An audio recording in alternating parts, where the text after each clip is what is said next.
अस्सलाम वालेकुम, नमस्कार, सत श्री अकाल एंड गुड इवनिंग। मैं हूं अर्ज़ू काज़मी और जैसे कि आप देख रहे हैं हमारे साथ रोहित शर्मा है। बहुत शुक्रिया रोहित कि आज आप आए। Thank you so much. बहुत बहुत धन्यवाद मुझे बुलाने के लिए। Thanks a lot ma'am for calling.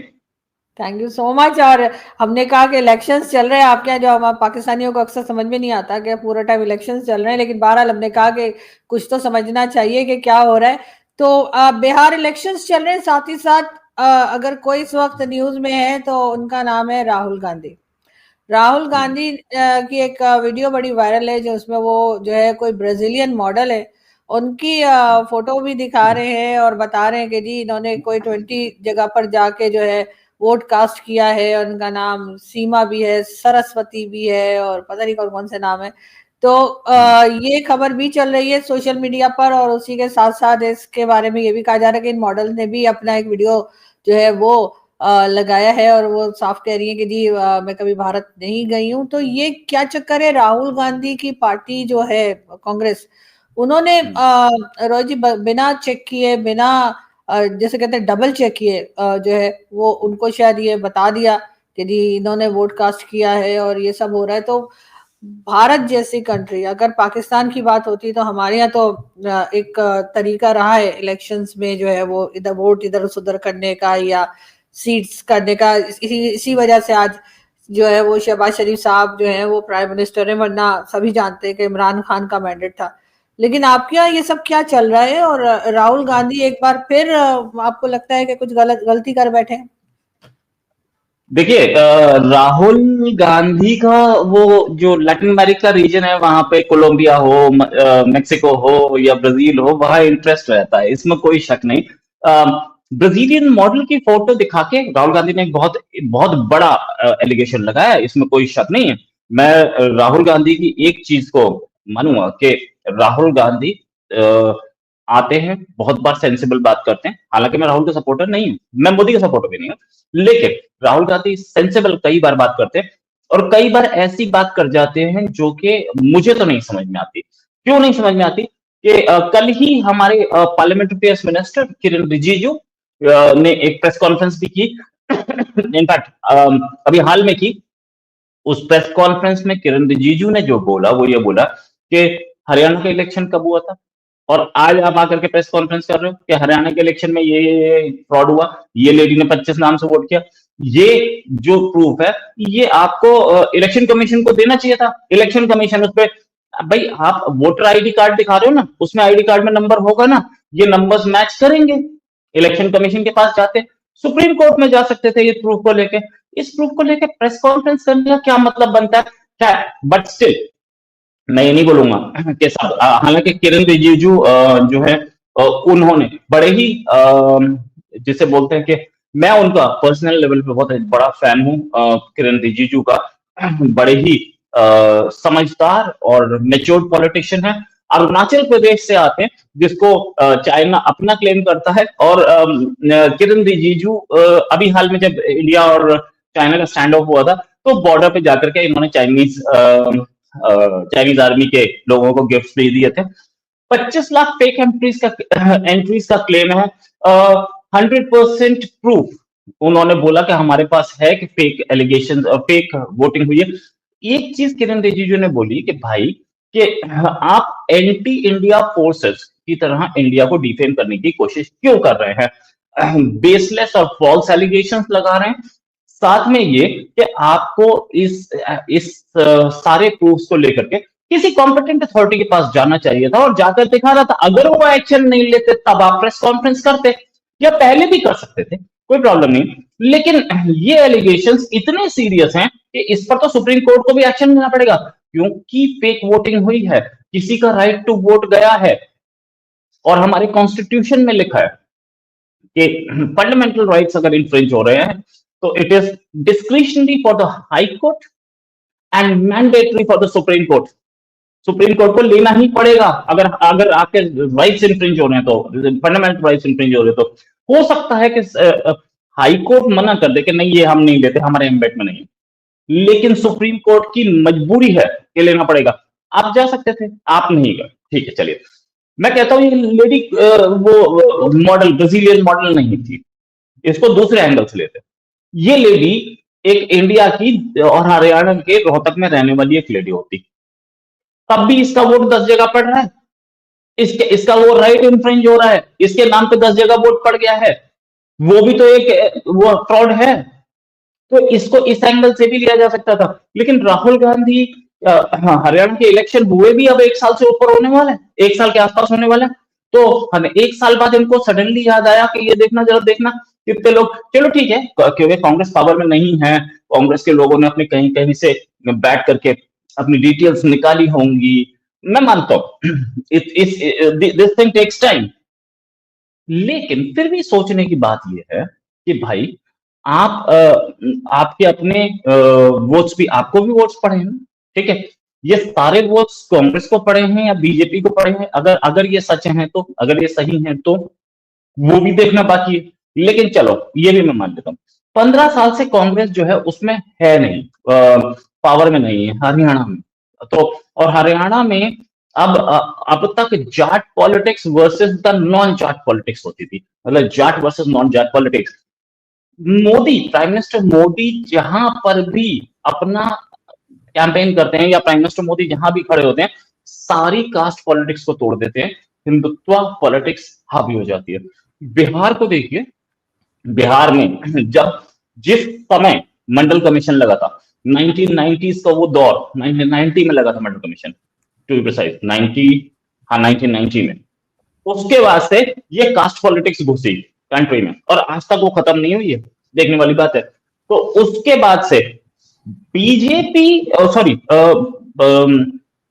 UP and Bihar, दो स्टेट्स ऐसी है, यूपी में, बिहार में आज तक एक भी हाई कास्ट का चीफ मिनिस्टर नहीं बना है, 1990 से 35 इयर्स। एंड उत्तर प्रदेश में सिर्फ 2 चीफ मिनिस्टर्स हाई कास्ट से बने हैं। एक चीफ मिनिस्टर राम प्रकाश गुप्ता, जो कि अटल जी ने बनाया था, जिनको उनका कोई बेस नहीं था। And second chief minister from high caste to become, second person to from high caste to become the chief minister is Yogi Adityanath, जो कि ठाकुर है। बट योगी आदित्यनाथ को सन्यासियों में माना गया, और हिंदू जो वर्ण व्यवस्था है, सन्यासी उससे बिल्कुल अलग होते हैं, तो वो सन्यासियों में काउंट किए गए बीजेपी के हिसाब से, ठीक है। अब जहां तक बात यह है कि यहां पर भी इन्होंने कास्ट कॉन्फ़िगरेशन तोड़ दिया।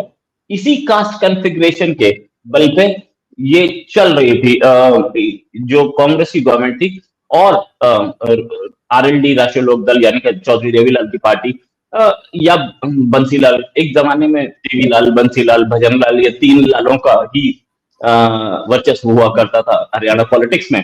नाम ही था देवीलाल, बंसीलाल, भजनलाल। अच्छा, उसे तोड़ दिया। किरण रिजिजू साहब ने एक चीज और बोली कि जब आप हार जाते हो तब आप ऐसी बातें बोलते हो कि स्टोलन वोट्स, जब जीत जाते हो तब भी बोल लिया करो कि स्टोलन वोट्स, तब तो आप नहीं बोलते। मैं राहुल गांधी का एक चीज मानूंगा कि राहुल गांधी बहुत बार बहुत लॉजिकल बात बोलते हैं। बिल्कुल पप्पू वाली जो इमेज बनाई गई थी, वो नाम ही सुब्रमण्यम स्वामी साहब ने रखा था, और सुब्रमण्यम स्वामी बहुत इंडिया के बड़े सीनियर पॉलिटिशियन हैं, हार्वर्ड में पढ़ाते थे, पढ़ते नहीं थे, हार्वर्ड में पढ़ाते थे, और उसके बाद इंडिया में मिनिस्टर भी रहे, बीजेपी से एमपी भी रहे। सुब्रमण्यम स्वामी ने पप्पू नाम रखा था, मैं मानता हूँ कि चलो रख सकते हैं। और सुब्रमण्यम स्वामी ने जो भी किया, हमारे यहाँ एक पॉलिटिशियन और भी हैं जिनका नाम ही पप्पू यादव है, उन्होंने खुद अपना नाम पप्पू यादव रखा हुआ है साहब। तो पप्पू कोई ऐसे कोई गाली वाली नहीं है, लोगों का नाम होता है। अब एक चीज, लेकिन राहुल गांधी बहुत लॉजिकल बात भी बहुत बार बोलते हैं, इसमें कोई शक नहीं है। उन्होंने बहुत सारी कॉन्फ़िगरेशन, और वो इतने टाइम से पॉलिटिक्स में, लेकिन ये जो उन्होंने आरोप लगाया, कहीं तो उन्हें जाना चाहिए था। मैं इस चीज को रिकमेंड करूंगा कि ये अगर सुप्रीम कोर्ट में होता, वैसे सुप्रीम कोर्ट में बहुत सारे केसेस चल रहे हैं इस समय भी गवर्नमेंट के, लेकिन ज्यादातर केसेस में गवर्नमेंट ही जैसे बोलते हैं कि गवर्नमेंट ही विक्टोरियस रही है, चाहे वो राफेल का मामला हो या गवर्नमेंट ही जीतती रही है। बट स्टिल गवर्नमेंट ज्यादातर केसेस जीत रही है, या बोलिए बीजेपी ज्यादातर केसेस जीत रही है, इसका मतलब ये कभी नहीं होता कि आप कोर्ट में जाना बंद कर देंगे। That's it. आपको यहाँ कोर्ट में जाना चाहिए था, राहुल गांधी आए, फाइन, और ये मॉडल ओवरनाइटली इंटरनेशनल सेलिब्रिटी बन गई है, और इंडिया में तो सब इसको जान गए हैं। खैर, जो भी है मॉडल है मैडम, तो उनके लिए पब्लिसिटी बड़ी अच्छी है। She may be reacting. बिल्कुल, लेकिन खैर यहाँ पर एक इम्प्रेशन ये भी आ रहा है कि शायद राहुल गांधी जी से कोई गलती हो गई है या उनकी टीम से गलती हो गई है कि जिन्होंने अगर कोई इल्जाम लगाना भी था तो कोई लोकल होता उसके ऊपर उसको बनाते, बजाय इसके कि एक ब्राजीलियन मॉडल के बारे में उन्होंने बात की जो कभी भारत आई ही नहीं। तो यहाँ पर जाके जरा उनकी जो उन्होंने स्टोरी क्रिएट की है वो फेक लग रही है। लेकिन खैर ऐसा होना नहीं चाहिए। और आपके यहाँ तो हमेशा से इलेक्शंस जो हैं वो काफी ठीक ठाक तरीके के होते हैं, तो इसलिए राहुल गांधी को कोई और रास्ता लेना चाहिए था। मगर बहरहाल आज भी वोटिंग चलेगी, और उसके बाद आगे क्या है? 11th को है वोटिंग फिर दोबारा। हाँ, अगली वोटिंग 11th को आएगी, और उसके बाद 14th को हमारे रिजल्ट दिखेंगे। बिहार इलेक्शंस चल रहे हैं। बिहार इलेक्शंस में एक चीज तो बहुत क्लियर है, हम ये देख रहे हैं कि किसी भी साइड जा सकता है इलेक्शन। कांग्रेस की साइड भी जा सकता है, बीजेपी की साइड भी जा सकता है। ओपिनियन पोल्स मैं उनको नहीं मानता। ओपिनियन पोल्स जितने भी हैं बीजेपी को जीतते हुए बता रहे हैं। यहाँ हम एक ऐसे कंट्री में रहते हैं जहाँ एग्जिट पोल्स भी फेल हो जाते हैं, तो हमें फाइनल रिजल्ट्स का इंतजार करना चाहिए। और ये है कि वेट एंड वॉच जिसे बोलते हैं ना, उस वो है अभी इस समय तो इस समय बोले तो पलड़ा भारी, शायद आप समझ पाए उसे। हिंदी है, हाँ, हिंदी। हम लोग भी यही पलड़ा बोलते हैं भारी। सर। हम कहीं ऑस्ट्रेलिया में नहीं रहते, हमारे यहाँ वो तमाम बातें सारे मुहावरे समझे जाते हैं जो आपके यहाँ बोले जाते हैं। तो किसका पलड़ा भारी है? इस समय पलड़ा भारी जो दिख रहा है वो एनडीए का दिख रहा है, national democratic alliance, BJP lead national democratic alliance का। उसका अभी हमें नहीं दिख रहा है ऑपोजिशन का। हालांकि ऑपोजिशन भी एक ऑपोजिशन भी अपने काम में लगा है। ऑपोजिशन में फूट हमें दिख रही थी राहुल गांधी के लिए। तेजस्वी यादव जो कि ऑपोजिशन के चीफ मिनिस्टर कैंडिडेट हैं, तेजस्वी यादव ने राहुल गांधी के लिए बोला था कि हम राहुल गांधी को 2029 में प्राइम मिनिस्टर देखना चाहते हैं। उसके बाद भी राहुल गांधी ने ये नहीं बोला था कि तेजस्वी यादव चीफ मिनिस्टर बने या तेजस्वी यादव को हम चीफ मिनिस्टर देखना चाहते हैं। उस उधर भी एक प्रॉब्लम रही। बहुत लेट जाकर के कांग्रेस के एक और दूसरे लीडर ने जाकर के बोला कि हाँ, तेजस्वी यादव हमारे चीफ मिनिस्टर कैंडिडेट हैं। तो हमें कहीं अपोजिशन में फूट दिखी। साथ में ये कि पूरी की पूरी कॉन्स्टिट्यूएंसीज में, जितनी भी कॉन्स्टिट्यूएंसीज है, सब में से 12 कॉन्स्टिट्यूएंसीज ऐसी है जिसमें ऑपोजिशन ने भी अलग अलग कैंडिडेट्स खड़े कर दिए। एक यूनाइटेड कैंडिडेट नहीं है। तो हमें ये दिख रहा है कहीं गड़बड़ है, और कुछ जगह ऐसा है कि जिसको मिलना चाहिए था टिकट, लाइक कांग्रेस वाले को मिलना चाहिए था, तो लोग उसको तेजस्वी की पार्टी को मिल गया है, तो कांग्रेस वाला उसे हराने के चक्कर में लगा है। लेकिन ये तो रिजल्ट्स के टाइम पे ही पता चलेगा। मैं कोई बहुत बड़ा साइकोलॉजिस्ट नहीं हूँ, और इनफैक्ट मैं साइकोलॉजिस्ट ही नहीं हूँ, लेकिन अभी तक की सिचुएशन ये है कि हम देख रहे हैं 50-50 नेक एंड नेक। जो ओपिनियन पोल्स आ रहे हैं, बहुत सारे हैं ओपिनियन पोल्स, मैं इन ओपिनियन पोल्स पर टच करने के लिए मूड में नहीं हूँ, जो कि बीजेपी को कुछ तो लैंडस्लाइड विक्ट्री बता रहे हैं, कुछ क्लियर विक्ट्री बता रहे हैं। बिल्कुल ऐसा ही है, लेकिन जाहिर है कि जो सही रिजल्ट्स हैं वो तो 14th को ही पता लगेंगे, और यकीनन पब्लिक अपने हिसाब से वोट देगी। जो अच्छा काम करेगा पब्लिक के लिए उसी को वोट मिलेगा। जी, 3 बजे तक 57% टर्नआउट था। 3 बजे तक 57% टर्नआउट, अगर सॉरी 53.77% था 3 बजे का।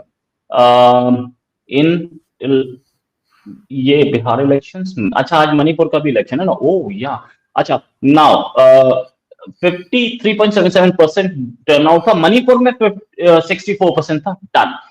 53.77% का मतलब ये है कि जब तक पोलिंग बंद होगी ये 65 क्रॉस कर जाना चाहिए, और 65 क्रॉस करने के बाद जितना परसेंटेज बढ़ेगी, जितना परसेंटेज बढ़ेगी, that will denote anti incumbency. अभी जो परसेंटेज है वो भी रेस्पेक्टेबल परसेंटेज है। 100% पोलिंग कभी नहीं होती इंडिया में, तो बिल्कुल नहीं होती। और 100% हमारा भी नहीं है। मतलब नहीं, होती भी जहां है उसको इलेक्शन कमीशन बड़े शक की नजर से देखता है। जिस पोलिंग बूथ पे 100% हो गई उसको दोबारा री इलेक्शन बोल देता है, री वोटिंग बोल देता है उसपे। तो 100% पोलिंग कभी नहीं होती, बल्कि परहैप्स 90-95% मुझे एग्जैक्ट फिगर नहीं पता है, उससे ऊपर जाती है तो वो इलेक्शन कमीशन री वोटिंग बोल देता है। 100% नहीं होती है, लेकिन 60% इज रेस्पेक्टेबल, अच्छा है।